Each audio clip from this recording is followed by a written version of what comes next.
Imagine this, you're born with a powerful beast sealed inside you, a force of destruction that makes everyone around you hate and fear you. Every single person you meet sees you as a walking time bomb. Your parents aren't around to protect you, and the village sees you as nothing more than a monster. Yeah, sounds like a dream, right? Now, let's talk about why being born as Naruto Uzumaki sucks. Naruto Uzumaki, the hero we know, the ninja who rose from nothing to become one of the greatest warriors in the shinobi world. But before he became the Hokage, Naruto's life was filled with rejection, loneliness, and hardship. Sure, we all cheer for Naruto in the end, but what about those early years? What about the pain he had to endure before becoming the hero we know? What was it really like to be born as Naruto Uzumaki? Let's break it down. Naruto was born with the nine-tails fox, also known as Kurama, sealed inside him. You might think, hey, that's cool. He has all that power inside him, but let me tell you, it's not all sunshine and rainbows. Being a Jinchuriki, a host for a tailed beast, isn't as glamorous as it sounds. From the moment Naruto opened his eyes, he was hated by the villagers. The Nine-Tails had attacked Konoha, leaving destruction in its wake. And as a result, the villagers viewed Naruto as nothing more than the monster that had nearly wiped out the village. What's worse, Naruto didn't even know why everyone hated him. As a baby, all he knew was that he had no parents, and the people around him weren't exactly the warmest or most welcoming. His entire life was shaped by the fact that he had a monster sealed inside him, and no one cared to tell him the truth. But Naruto wasn't just hated by the villagers, he was completely isolated. Imagine this, you go to school, you want to make friends, but no one wants to talk to you. No one wants to be around you. Why? Because you're a constant reminder of the nightmare the village had to face years ago. You're a ticking time bomb waiting to explode. This isolation is something that shaped Naruto's personality. It's no surprise that he was always seeking attention, always acting out, and trying to make himself noticed. He didn't understand why people treated him the way they did, and he didn't know how to cope with that. Naruto's early years weren't spent in peace or happiness. They were spent in a constant state of yearning for something as simple as recognition. He wanted to be noticed, to be seen as someone valuable, not just as a vessel for a demon. But no one cared. People only cared about the power inside him, not the person he was. They saw the Nine-Tails as the threat, and he was just the unfortunate kid who had to carry it around. You have to remember, this wasn't just some random power-up like in other anime.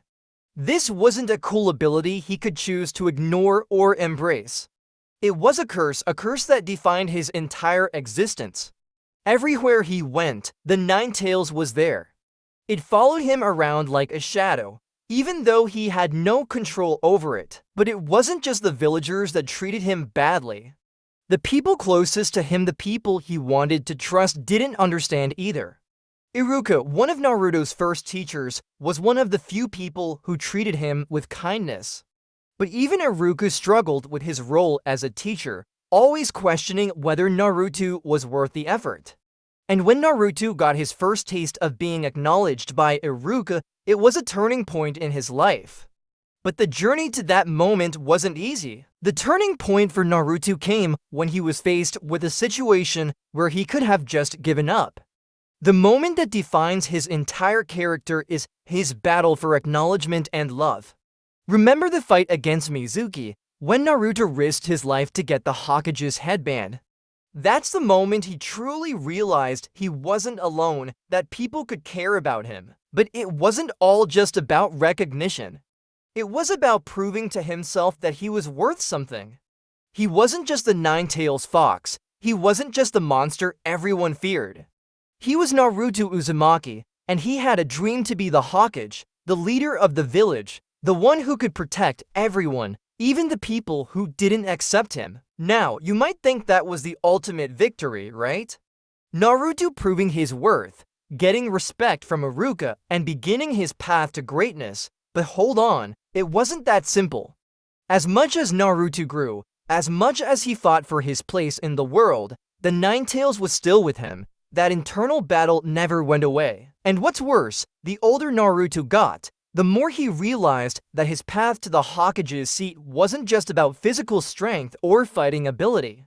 It was about dealing with his own demons, the literal demon inside him. It wasn't just about gaining recognition from others, it was about learning to love himself, despite the hatred that surrounded him. So let's think about this. Naruto's life was never easy. From the moment he was born, he was burdened with the hatred of an entire village. He didn't have a family, and the one thing that everyone saw as a curse, his connection to the Ninetales, was the thing that defined him. He wasn't born into greatness, he wasn't handed a dream on a silver platter. No, Naruto's life sucked at the start. It was filled with loneliness, rejection, and the constant reminder that he was different. But despite all that, Naruto never gave up. He pushed forward despite the odds, despite the hatred, and despite his own inner struggles. His journey to becoming the Hokage was never going to be easy, and the road was never smooth, but he kept going. Naruto's story is a reminder that life isn't about being handed things easily.